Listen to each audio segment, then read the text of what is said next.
Assalamualaikum warahmatullahi ta'ala wabarakatuh.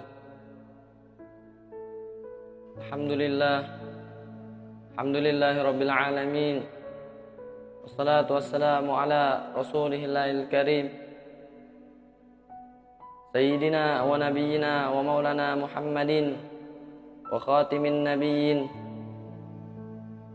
Sayyidul mursalin wa imamil muttaqin, abdika wa rasulika nabiyil ummi, wa ala alihi wa sahbihi biqadri azamati fi kulli waqtin wahin, amma ba'du.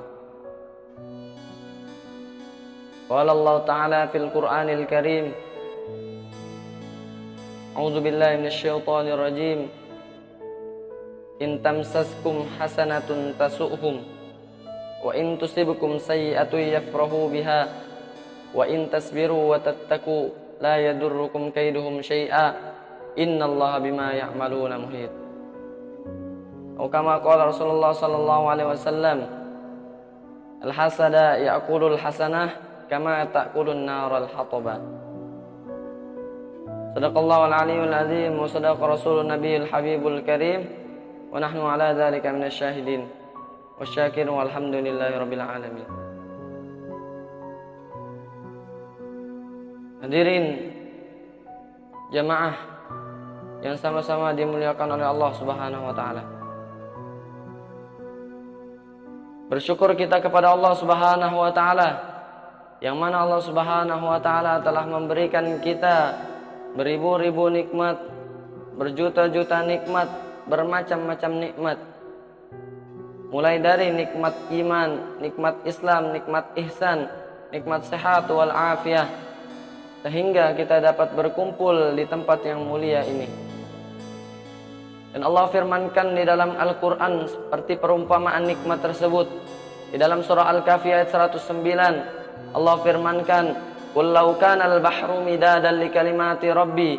Katakanlah Muhammad, seandainya lautan tersebut dijadikan tinta untuk menuliskan kalimat-kalimat Tuhanku, dan afidal bahru qabla an tanfada kalimatu rabbi, maka pasti lautan itu akan habis seluruhnya sehingga belum selesai penulisan daripada kalimat-kalimat Tuhanku, walau ji'na bimithlihi madada, meskipun kami datangkan sebanyak tambahan itu pula.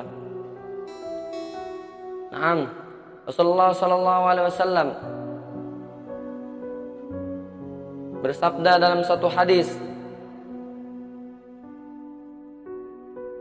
"Sittatun yadkhulun nara bisittatin, al-arabu bil asabiyyah, wal umara'u bil juri, wad dahakinu bil kibri, wat tujaru bil khiyanah, wa ahlu rasatiki bil jahli, wal ulama'u bil hasadi." Yang mana Rasulullah sallallahu alaihi wasallam sabdakan dalam satu hadis yang artinya 6 orang yang akan masuk ke dalam neraka dengan 6 sebab. Al-wahidu, yang pertama, al-arabu bil asabiyyah, bangsa Arab disebabkan karena kesukuannya. Ats-tsaniyatu wal umara'u bil juri, para raja disebabkan karena kezalimannya terhadap rakyatnya. Ats-tsalisatu wad dahakinu bil kibri, para pemimpin disebabkan karena ketakaburannya terhadap rakyatnya. Ar-rabi'atu wat tujaru bil khiyanah, dan para pedagang disebabkan karena kekhianatan mereka dalam berdagang. Al-khamisatu wa ahlur rasatiki bil jahli, dan orang-orang desa maupun kota disebabkan karena kebodohannya. As-sittatu wal ulama'u bil hasadi, dan yang keenam ialah para ulama yang bersifat hasad. Hadirin jamaah yang sama-sama dimuliakan oleh Allah Subhanahu wa taala.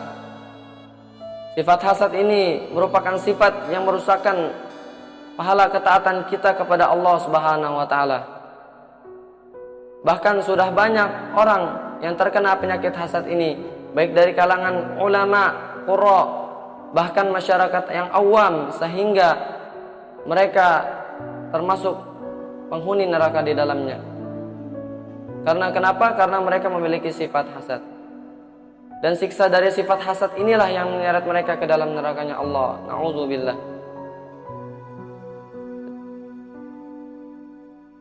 Dan penyakit hasad ini menimbulkan 5 macam kerusakan.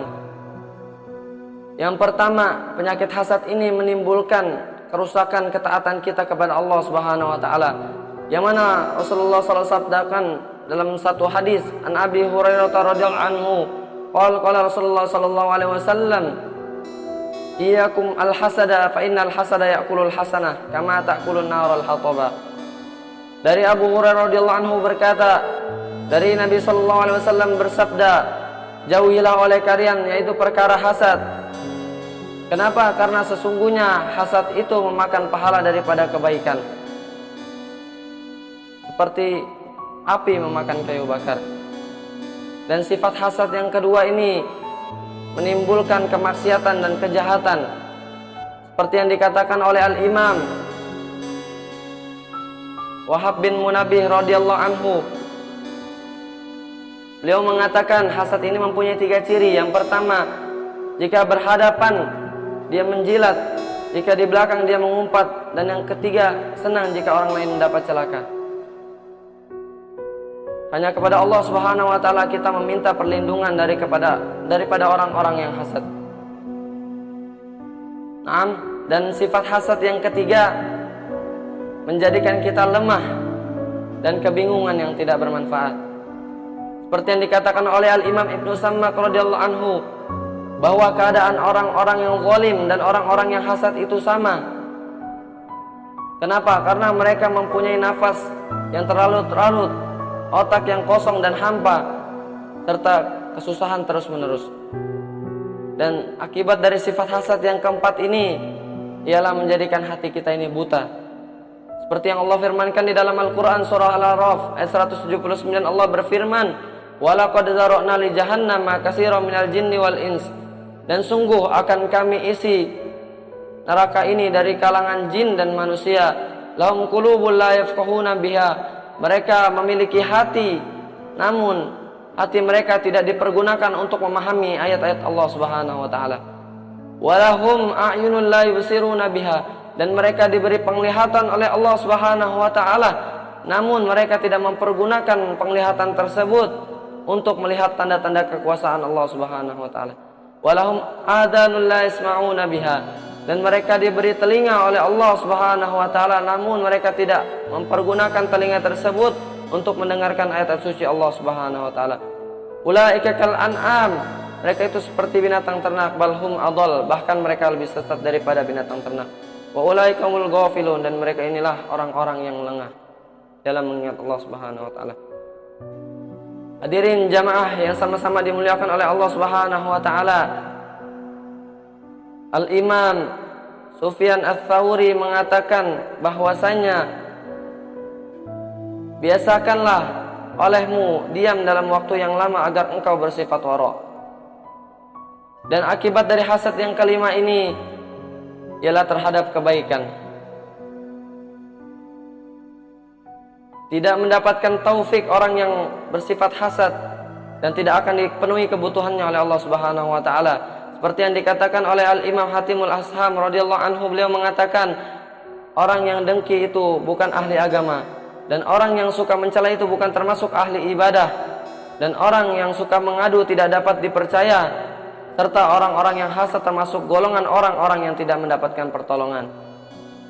Al-Imam Al-Hujjatul Islam Abu Hamid Muhammad bin Muhammad Al-Ghazali rahimallahu ta'ala, beliau mengatakan dalam kitabnya Minhajul Abidin, beliau mengatakan bahwasanya orang-orang yang hasad itu tidak akan sampai kepada tujuannya, sebab yang hanya sampai ke tujuannya itu adalah orang-orang yang bersyukur kepada Allah Subhanahu wa ta'ala. Dan Al-Imam Abu Ya'qub mengatakan dalam doanya, Allahumma sabbirna ala tamamin ni'ami wa husni ala ibadika wa husni ahwalihim. Ya Allah, sabarkanlah kami untuk menyempurnakan nikmat bagi segala hambamu dan perbaikilah keadaan mereka. Itulah doa Al-Imam Abu Ya'qub kepada Allah Subhanahu wa ta'ala agar terhindar dari penyakit hasad. Hadirin jamaah yang sama-sama dimuliakan oleh Allah Subhanahu wa ta'ala. Hasad ini adalah menghendaki hilangnya kenikmatan seseorang yang ada pada diri seseorang tersebut. Lain halnya dengan ghibthah. Ghibthah ini ialah menginginkan kenikmatan seperti orang lain namun tidak menghendaki hilangnya nikmat tersebut.